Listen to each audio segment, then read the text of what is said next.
Hi everyone, welcome to the Navigant Credit Union Broadcast Center. I'm GoLocal News editor Kate Nagel. Thanks for tuning in to the 4 o'clock News and Politics show. We'd like to welcome our regular guest from the University of Virginia, Jennifer Lawless. How are you today, Jennifer? I'm fine. How are you? We're doing great up here. Not a dull moment to be had. We had Corey Brettschneider in the studio during the 3 o'clock show to talk about his new book, The Oath in the Office, a guide to the Constitution for future presidents. You know Corey well. I do know him well, and I think the book is incredibly timely, so I give it a ringing endorsement. Well, we appreciate him coming in. Hopefully we'll have him back here in the studio. But let's tack to national politics. Just when you think that more could not come out about the Brett Kavanaugh nomination process, it has. This time last week we were talking, you said you did not think he would make it through. What's your thoughts now? Last week I said, when no one was saying this, that I thought that he would drop out, and I'm standing by that prediction. It's taken longer than I expected, but despite the fact that he and his wife went on Fox News last night and seemed to have doubled down and said that they're in it for the long haul, I just don't see him making it through. I don't see the senators getting to the point where they actually have 50 votes to confirm. So let's talk about the latest news that has come out. Again, increased speculation both about the first accuser, now this one at Yale. Just today, a former roommate of Brett Kavanaugh's basically said he could not speak to the incident, but he weighed in as well, talking about what he said was Brett's drinking and behavior at college. I mean, are we just going to see more and more people continue to come out of the woodwork? And how does this impact the actual hearing process? I think we will, for a couple of reasons. First, Brett Kavanaugh has framed himself as this puritanical choir boy who spent all of his time, both in high school and in college, studying and engaging in community service projects and preparing to be first in his class. And last night on Fox News and in his previous statements, he has said that he has not really engaged in bad behavior. He acknowledges that there are some things that we've all done in our past that we regret, but he's vehemently denied drinking too much. He's vehemently denied engaging in any sort of sexual contact with women, let alone sexual assault. And so what he's basically done is open the door for anybody that has information that could allow them to refute those allegations to come forward. And then it becomes about more than the two women who have alleged that he didn't treat them well and that he engaged in sexual assault. It becomes about the fact that he's also a liar. And we know that the American people are pretty forgiving, but they don't like it when people lie to them. Let's talk about the revelation that he said that he's got calendars dating back to that summer in high school that pertain to whether or not he was at that party. You had a fairly astute observation about that.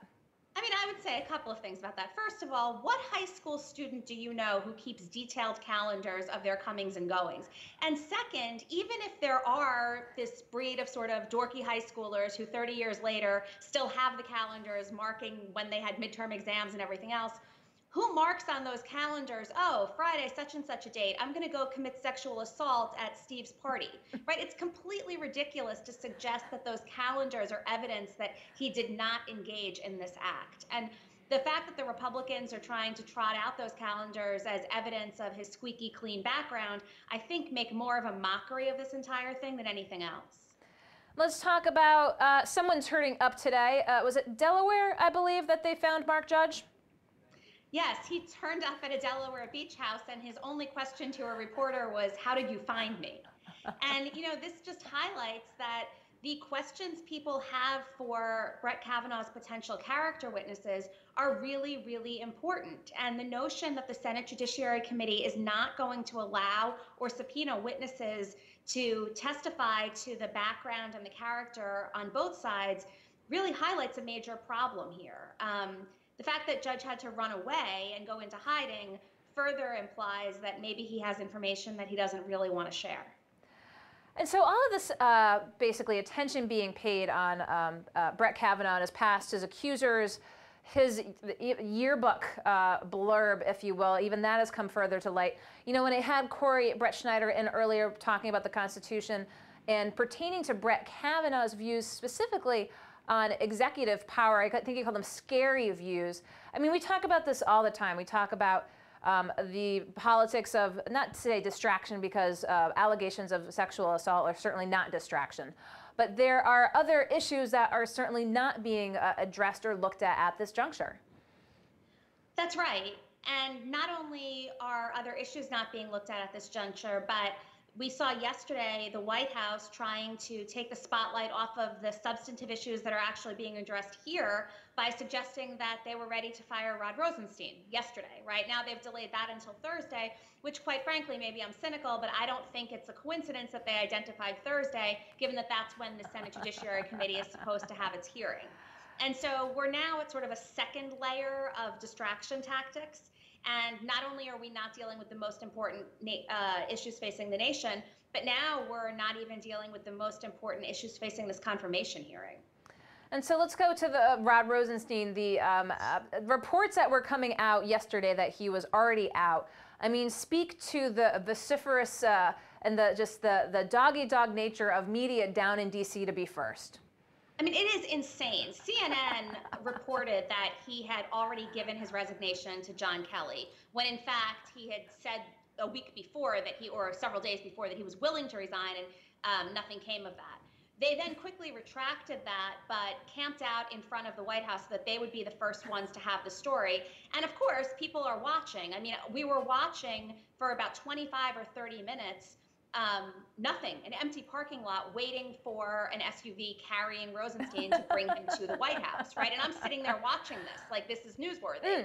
And so, I just think that there is this pressure to have the first story, and sometimes it's more important than having the first accurate story. Well, again, might have been premature. I mean, is there any speculation that he's not going to go? Oh, he's gone. The question is just when. And I don't know if it'll be Thursday.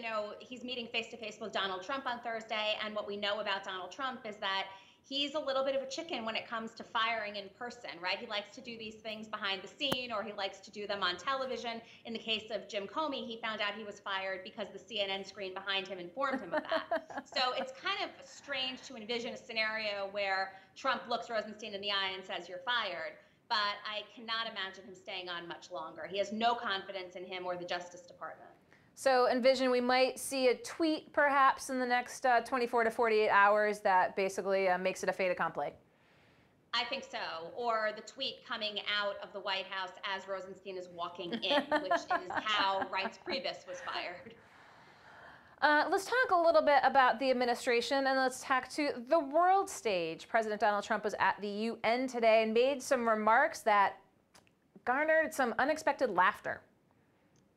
Yeah, so in explaining that he has moved the world in a direction more positive and more effectively than anybody else ever has, the General Assembly audience literally laughed at him.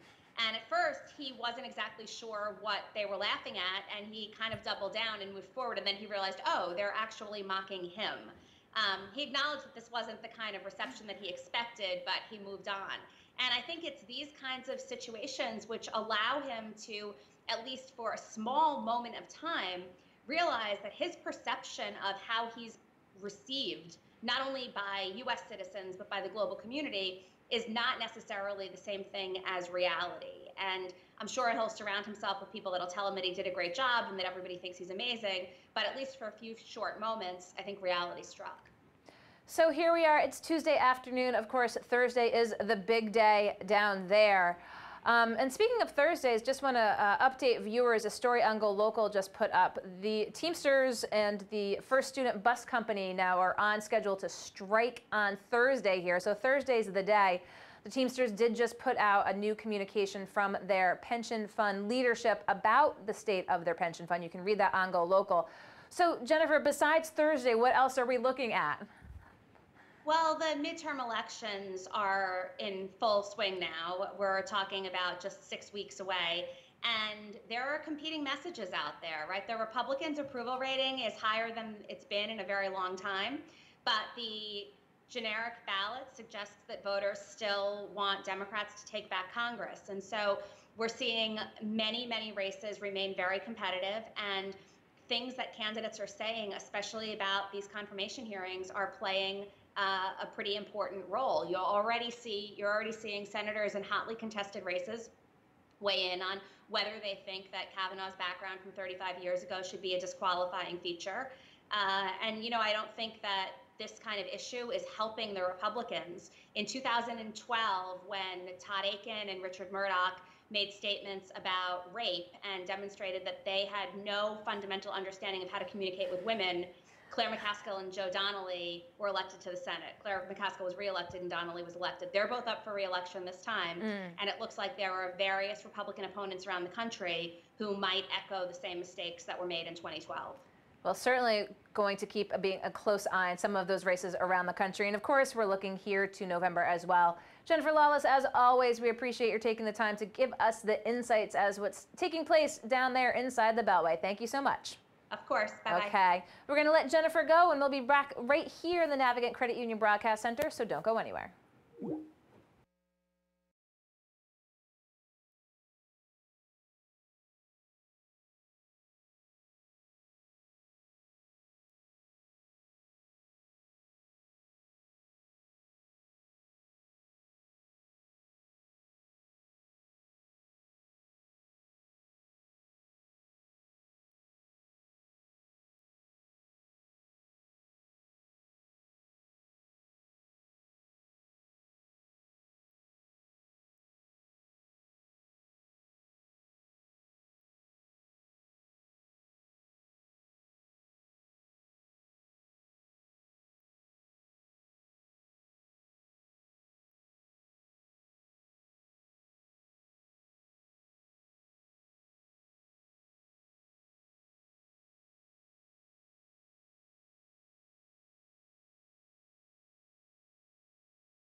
Hi, everyone. Welcome back to the Navigant Credit Union Broadcast Center. I'm GoLocal News Editor Kate Nagel.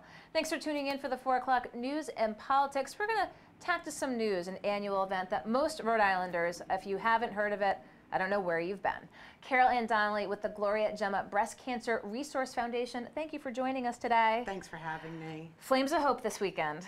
Big doings in downtown Pride. Big doings in downtown Prov. Communications manager, and you are the Passport to Survivorship manager. That's right. Let's talk a little bit about that title before we go into the event this weekend. Okay, so communications manager, obviously, I communicate things for Gloria Gemma. And the Passport to Survivorship manager, Passport is one of 3 events at the Flames of Hope weekend. So, and it starts off, the weekend starts off with Passport to Survivorship. It's a healthy living expo open to the general public. It's from 8 to 3 at the Omni Providence Hotel. It is free. Registration closes tomorrow at noon. Doesn't mean you can't go. It just means that you'll have to register on site when you get there. And it's a day of experiencing your wellness. We have so much going on, so many interactive health exhibits going on, fun things. We have an indoor labyrinth that you can meander through. We have virtual reality that you can take part in.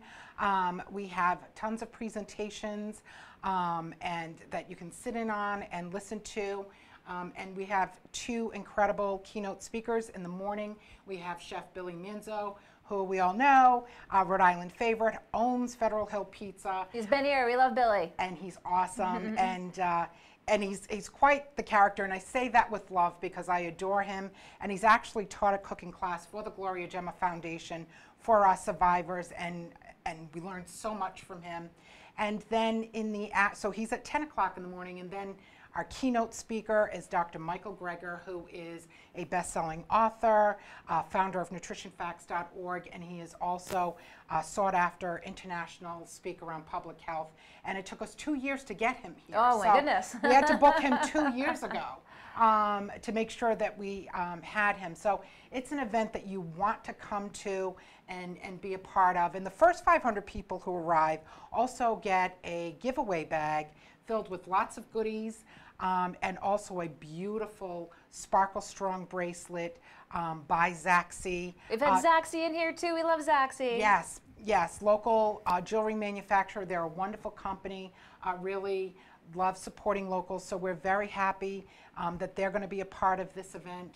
And you just, it's open to everyone, male, female. You don't have to have had cancer to be a part of this event and to enjoy everything that's going on. Because you talk about the wellness component of it, you know, both people who are currently battling breast cancer, our survivors, our family members and friends that going through it as such an emotional and physical turmoil. But this event really celebrates the whole person and everything that can enable better living, better health, and as you talked about, some fun. Right, and we're all about, you know, the event we have, it brings the best of medical cancer care together with holistic wellness. And it's open for all cancers. It's not just breast cancer. And as a two-time survivor, I'm all for trying to find natural ways to feel better, get healthy. I'm not into popping pills. I can say at my old age of almost 55, I take no medication whatsoever. And this is a great way of learning how to use things that our grandparents and our ancestors used, essential oils, using food as medicine, and meditation to help improve your health and reduce stress, and lots of fun things going on at that event that you just want to be a part of. And how big is that, the support network? I mean, having that someone who's, you know, been in the shoes, you know, that has been through what you've been through. I mean, to be surrounded by all those people who are all trying to, again, take those next steps in their lives together, that sense of community just must be huge. It is huge, and I can tell you, when I was first diagnosed 18 years ago, there was no Gloria Gemma Foundation. There was nothing. And then in 2005, Gloria Gemma was just a website with resources, and so there wasn't a lot out there. And I say that there is great healing and validation. When I met the foundation quite by accident, I was working as a freelance writer, and I was on assignment to cover the Greg's Pink Cake story. Everybody loves Greg's Pink Cakes, which they sell through the month of October to help raise money for the foundation, to help fund all of our free programs that we offer to people. But connecting with other women who had been through what I had been through, because I never talked about it, and I had all of these feelings that I kept to myself, and I thought I was wrong for having these feelings. But when you meet other people who've been where you've been, and can understand what you've been through, there is great healing and validation, and just being around those people. And I've always said, regardless of your cancer, whether you're male, female, whatever type of cancer that you've had, there's a quiet understanding amongst us survivors, and the number of cancer survivors is growing every single year. We've got over 43,000 survivors here in Rhode Island. Just in Rhode Island. That's 4% of the population. Yeah. That's a lot of people. And so a place like the Gloria Gemma Foundation that provides all of these free programs and services to people touched by cancer, and not just breast cancer, we don't turn anybody away, is huge and so helpful to people. And I'm so blessed that I found them. And now you're here to tell folks more about it, because if anyone's been in Providence when there's a Gloria Gemma weekend, you know it's going on. There's so many people, again, out and about. I mean, the energy is there, again, to really rally behind survivors. And the passport to survivorship is one component of it, the Pink Party. Oh my God. So the Pink Party happens at the Celebration of Life Festival, which is Saturday outside. So passport is from 8 to 3 at the Omni Providence Hotel. And then we move the fun outdoors to Station Park. And from 3 to midnight, it's a free event. Lots of free things to do. The YMCA will be there with a 40-foot inflatable obstacle course for kids, so a lot of family-friendly activities. And there's also the Grace Trail, which is this incredible walking trail, and you can create, anybody can do it, and it's based on the letter of each word of the word grace. So G is for gratitude, R is for release, A is for acceptance, C for challenge, and E for embrace. And it was developed by a woman in Plymouth, Massachusetts, who was going through some stuff. Her son, years ago, was stationed in Afghanistan, and of course that brought a lot of heartache and stress to her. And so she created this grace trail that people ask you a question: what are you grateful for? What can I release? What can I accept? You know, what challenges are ahead of me, and what can I embrace? And people can walk this grace trail, and we'll have an illuminated labyrinth outside for people to meander through. And of course, there's shopping. We're having food trucks of Rhode Island will be there. So lots of great food. Taste of Hope and Pink Party are two of our ticketed events that are there. The Pink Party is $50. The Taste of Hope, lots of great local restaurants are there. It's food and wine tasting, super yummy. Billy Manzo will be there. Some pizza. Yes,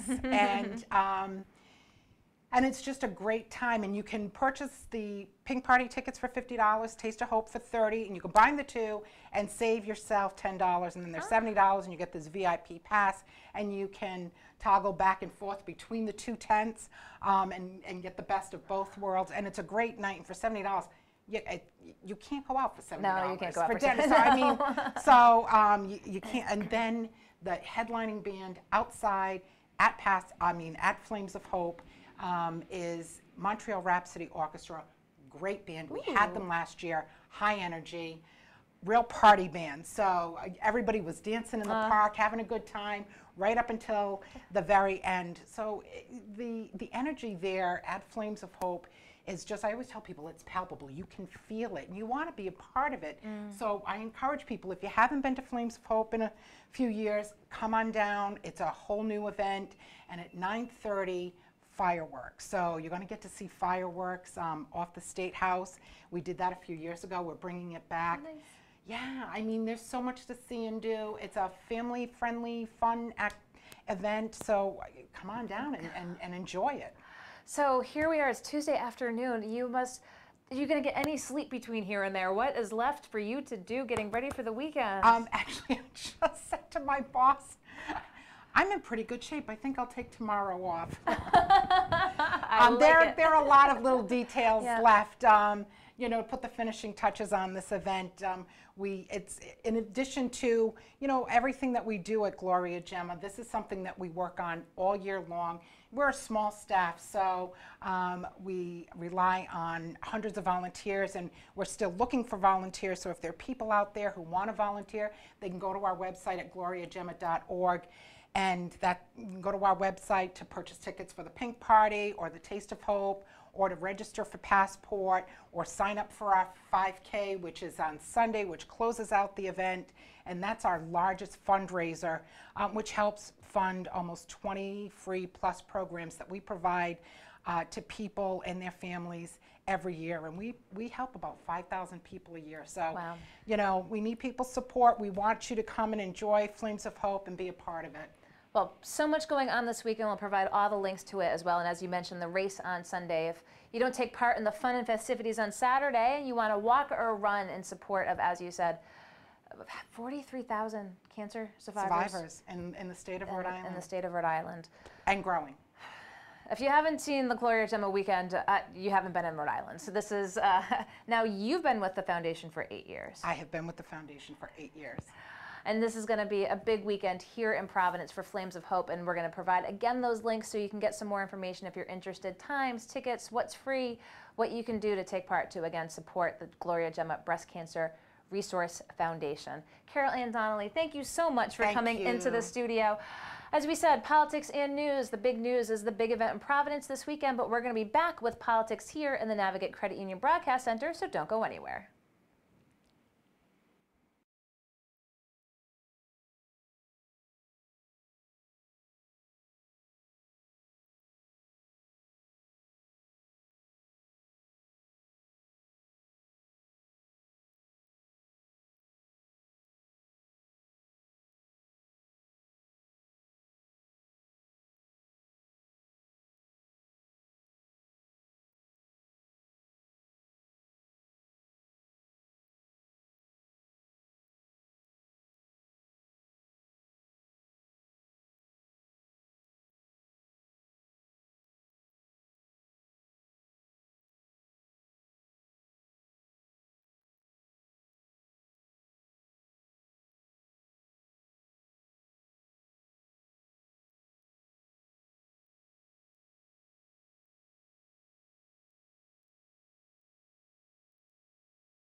Hi everyone, welcome back to the Navigant Credit Union Broadcast Center. I'm GoLocal News editor Kate Nagel. Thanks for joining us for the 4 o'clock news and politics show. We're tacking back to politics here. Carlos Diaz, independent candidate for Ward 8 Providence City Council, thank you for coming in today. Thank you for having me on your show. Well, I appreciate it. It's hard to believe that tomorrow will mark 2 weeks since the primary elections. Now we know the field being set for November 6th. Tell viewers a little bit about yourself, your background, and decision to run. Well, I've been living in Ward 8 for over 35 years. I graduated from Central High School, and while I attended Central High School, I was working a full-time job at second shift in a company in Johnston, Rhode Island. I managed to put myself to college. I got an associate degree in video and radio production. From there, I started my own TV show, which ran from 1994 to 2010. Later on, I went and got my bachelor's degree in science, and that gave me the opportunity to work for Channel 6, Channel 12, and a satellite company, which I did satellite transmission for other companies like CBS and NBC and stuff like that. And recently, this past May, I got a Master of Science degree with a major in information technology. I know education is the best tool that you can have to lift yourself and lift everyone out of poverty. So we sound kind of similar, Carlos. We're, media folks by day, but an interest in politics by night. Talk with us about your decision to run and why City Council. I love my city. I love my neighborhood. And it breaks my heart every time I see the lack of opportunity for our youth. Every time that I see and I feel like our people are being treated like a second-class citizen. We are the last one every time there's a snow plow to get our street plow. We are the last one with other city service. And we have a plague of problems: graffitis, youth crime, illegal dumping. It's nonstop, and this has been going on for years. It's like a no man's land. It's like nobody cares what happened to that community. So when you're walking around and you're talking with folks and they know that you're running, and you talk about the concerns that youth they feel are facing, what do folks tell you? They are tired. They don't believe in politics. To them, there's been a lot of elected officials that have let them down, and they don't see a light at the end of the tunnel. And I'm here to tell them that, yes, there's hope. I have the will, I have the courage of transforming our neighborhood. We have old problems that we cannot keep facing with old solutions. We need to reinvent ourselves. We need to have a vision to transform each street at a time. That's the way we're going to transform the whole neighborhood and the whole district. And how do you think folks, when you talk with them about this current administration, do they feel that the city has been performing under Providence Mayor Jorge Elorza? I get a mixed reaction. Some of them think the mayor has done a good job, others not so good. But I will tell you something, when you hear about 3 shootings and a death in one day, there's a problem. We need to address that issue, and all that comes down to the lack of opportunity for our youth. We need to do more. We need to put back arts and music into our school. We need to open the door. We need to let teachers the freedom to do what they want to do, teach our kids. And let's talk a little bit about some of the issues facing the City Council. One of the things that came out today, the Finance Committee questioned the city renegotiating the speed camera contract. You can read that on GoLocal. Do you hear from folks on the speed cameras? The speed cameras, a lot of people are not happy with it. Some people believe that it's not doing the job that it's supposed to be doing. If it's for public safety, if it's for the safety of our kids, of our students, I'm 100% there. But if this thing is just going to be another way to collect money, I'm not for that. And let's talk about another hot button issue that would be right behind us down here in 195. It's the Fein Tower proposal that would need a variance from the City Council to potentially move forward for a 450-foot tower. What do you hear from folks on the tower? Yes, I do. And Kate, we need a lot of city service, but one thing that we need to focus on is the city finance. We got to make sure that the city is on sound finance, because that way you're going to have the funds to go into local neighborhoods. You have a company, you have people that want to come here and invest $300 million. That that's going to grow our tax base, we got to sit down, we got to talk, and we got to find a way to make that happen. Very good. Well, anything else you want folks to know about issues facing the City Council, issues facing Ward 8, and anything facing the state?